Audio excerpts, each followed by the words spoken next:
Алматыда былтырғы зілзала кезінде қосылмаған дабыл үшін бірнеше шенеунік сотталды. Олардың қатарында қалалық төтенше жағдайлар департаменті бастығының 3 орынбасары бар. Олар сапасыз орнатылған құрылғыны қабылдап алған үшін кінәлі деп танылған. Дабыл жүйесін орнатқан компанияның директоры да сотталды.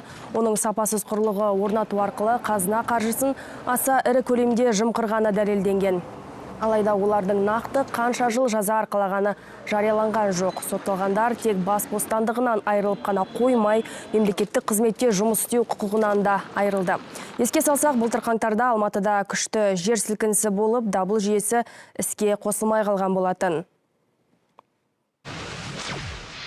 Жабдықты қабылдау кезінде немқұрайлық танытқаны үшін Алматы қаласы төтенше жағдайлар департаменті басшысының 3 орынбасары, сонымен бірге жеткізілген жабдықтың сапасы мен сәйкестігіне тиісті бақылау жүргізбеген авторлық және техникалық қадағалау өкілдері қылмыстық жауаптылыққа тартылды.